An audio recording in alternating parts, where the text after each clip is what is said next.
Hi there folks, this is Paul Bars from paulbars.com, signing back in again one more time, looking at this series, Success, Happiness and Life. It is about designing a good life. And today, in today's video, I'm going to take a page from the book of one of my trainers, one of my mentors, Tony Robbins. Hey! Some people love him, some people hate him. But when you look at the detail, I'll let you decide. I love what he's got to say. So let's look at the ultimate success formula for achieving the goals, the things that we've been talking about these past weeks, these past months here in this video series. Let's get down to it. Have you got your pen and paper? Because if you've never heard this before, you might want to take some notes. Number one, there are just four of them, 4 steps of the ultimate success formula. Number one is simply this: decide what you want. Of course you have to decide what you want. Now hopefully, in recent weeks, you've been able to decide what it is that you want. If not, then you need to get started on that one straight away. I want to help you do this, but I can't. You've got to do it yourself. Number one, decide what you want. Without decision, nothing can take place.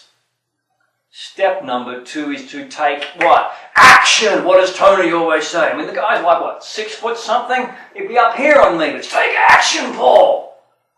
You have to take action on these things that you have decided that you want, because desire is not enough. Stuff doesn't happen just because you want it to. You have to do something about it. This is called gaining some control in your life. Step 3, very simple. Oh, so beautiful too, but the thing that we often miss is we need to stop from time to time and we need to look at the results we've been getting. We need to look at them, we need to evaluate them, and then we need to decide what's working and what's not. So step 3 is to stop and look. Decide what's working, decide what is not, which of course leads to step 4. And that is make change according to those results and moving on. Look, let me give you an example of this in my own life very, very recently. I thought I would do a bit of an experiment. Just wanted to cut back. You can't see it here, and I'm not going to show you some of the little, the belly fat, okay? I'm getting over 40 now. I'm a little bit over 40 now, and well, when you get to this age, the padding it wasn't there when I was young. And I thought I would do a bit of an experiment and just go, okay, what's it going to take for me to just trim this little bit off, cut that bit back, see if I can maybe see what's underneath there. The old story, if I do 1,000 sit-ups a day, I'm going to get some great abs. You might get great abs, but if they're stuck under an inch of fat, no one's going to be able to see them, including you. So sit-ups alone are not good enough to get great abs. I knew this, and I thought, I need to make change in some of my diet areas. Now, I have a problem. Yes, I admit this now on camera. I won't say I like to graze, I like to snack of an evening after dinner. I've got the ice cream, got the chocolate, got the biscuits, got the chips. Because you have dinner at what, 6, 7 o'clock at night, go to bed at midnight, that's 5 hours. Yeah, get the munchies. Yeah. I used to smoke. I don't smoke anymore. Sometimes I still want to do this.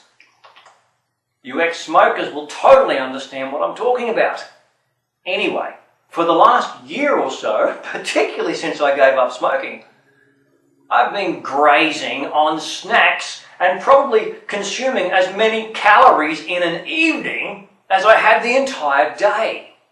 So I decided what I wanted.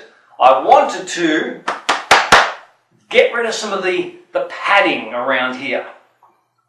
How do I do that? I needed to take action. I needed to cut back my calories as well as increase my exercise. So the exercise bit was easy for me.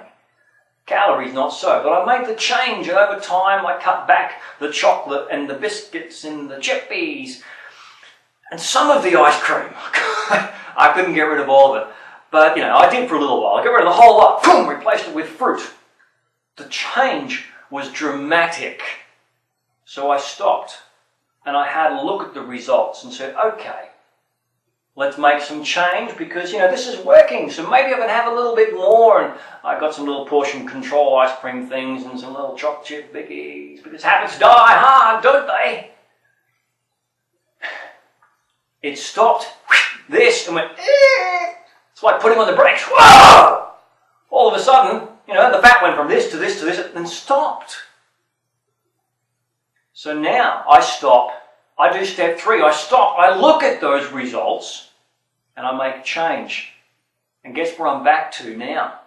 Yes, I've had to cut out just that little bit more. I cut it all out, put some back on, cut it out because I'm just experimenting. For me, this is fun. What else am I going to do sometimes of an evening? Yeah, okay, talk to people, go out, whatever. But putting that aside, these are some of the goals that I had. And this is how I have used this formula. We do it in business all the time. We look at our numbers. The numbers tell the whole story. Simply, we need to look at them, we need to stop, we need to evaluate them, and then take action. So very quickly, those 4 things again, borrowed from one of my mentors, one of my trainers, Mr. Tony Robbins. Number 1, we need to decide what we want. Number 2, we have to take action because desire is not enough.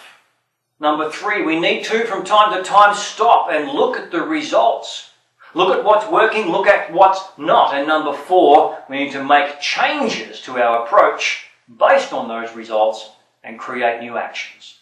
That's it, the formula for success when it comes to goal setting. Next week, the formula for success and the formula for failure, according to Jim Rohn, the late great, one of my also brilliant mentors, a man whom I really adored with his stuff. I'll talk to you then. It's Paul Bars from paulbars.com signing off. Thank you.